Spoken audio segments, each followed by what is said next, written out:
இயேசுவில்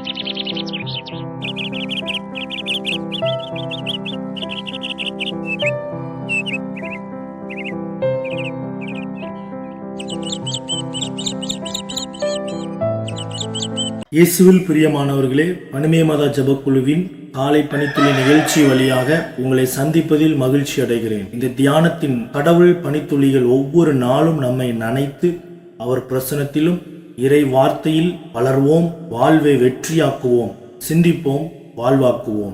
ஆமென். ஆண்டவருடைய இனிய நாமத்தில் உங்களை சந்திப்பதில் மிக்க மகிழ்ச்சி அடைகின்றேன். கடவுளை நம்புகிறவர்கள் வெட்கப்பட்டு போவதில்லை.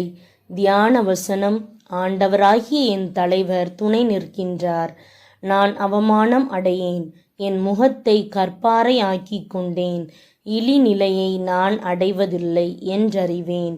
எசாயா அதிகாரம் 50 வசனம் 7. இந்த வசனத்தின் மூலமாக கடவுள் நமக்கு உணர்த்துவதை சிந்திப்போமா? கிறிஸ்துவுக்குள் பிரியமானவர்களே, தாவீது பற்பல சிறுமையின் வழியாக பல சமயங்களிலும் அவருடைய வாழ்க்கையில் கடந்து செல்ல நேரிட்டது. சொந்த மகனாகிய அப்சலோம் அவருக்கு விரோதமாய் எழும்பினான். கடவுள் அவனோடு இருக்கிறார் என்பதை கண்ணார கண்ட சவுல் என்ற அரசன் பொறாமையினால் நிறைந்து தாவீதை அழிக்க வகை தேடினான். சீமேயி என்ற மனிதன் பயங்கரமான கடுஞ்சொற்களால் அவனை நிந்தித்து சிறுமைப்படுத்தினான்.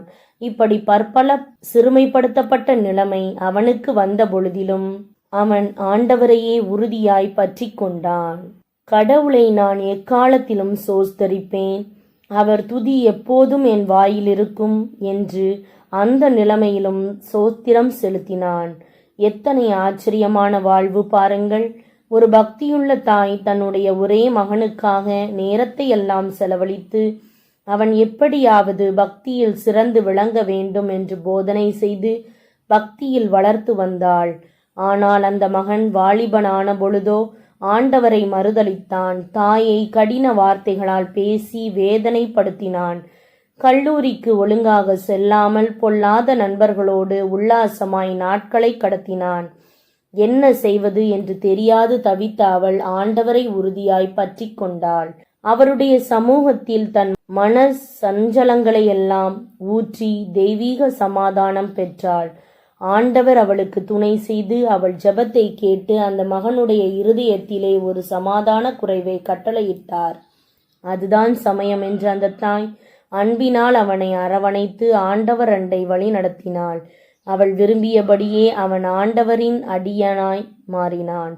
திரும்பவும் கல்லூரியில் ஆண்டவரின் துணையோடு படித்து தங்கப் பதக்கங்கள் பெற்று வெளியே வரும்படி ஆண்டவர் அவனுக்கு அருள் புரிந்தார். அவளை சுற்றி இருந்த மக்கள் பேசின வார்த்தைகளால் உண்டான வெட்கம், உறவினர்களிடையே கடின வார்த்தைகளினால் உண்டான வேதனை யாவும் மறையும்படி ஆண்டவர் அருள் புரிந்தார். எந்த இடத்தில் வெட்கப்பட்டார்களோ அதே இடத்தில் வெட்கத்திற்கு பதிலாக 2 மடங்கான பலனை ஆண்டவர் கட்டளையிட்டார். எனக்கு அன்பானவர்களே, நீங்களும் ஆண்டவரை பிடித்து கொள்ளுங்கள். அவர் உங்களையும் வெட்கத்தினின்று விடுவித்து 2 தனமான பலன்களை தருவார். சிந்திப்போம், வாழ்வாக்குவோம். நாம் ஜெபிக்கலாமா? அன்பு தெய்வமே, உம்மால் செய்யக்கூடாத அதிசயமான காரியம் ஒன்றுமில்லை. என் வெட்கங்களையெல்லாம், மக்கள் அவதூறாக பேசும் வார்த்தைகளையெல்லாம் தலைகீழாய் மாற்றி போடும். இன்று நீர் எனக்கு உதவி செய்ய வல்லவர் என்று நான் விசுவசிக்கின்றேன். நீர் அப்படியே செய்ய போகிறதற்காக நன்றி செலுத்துகிறேன். ஆமேன்.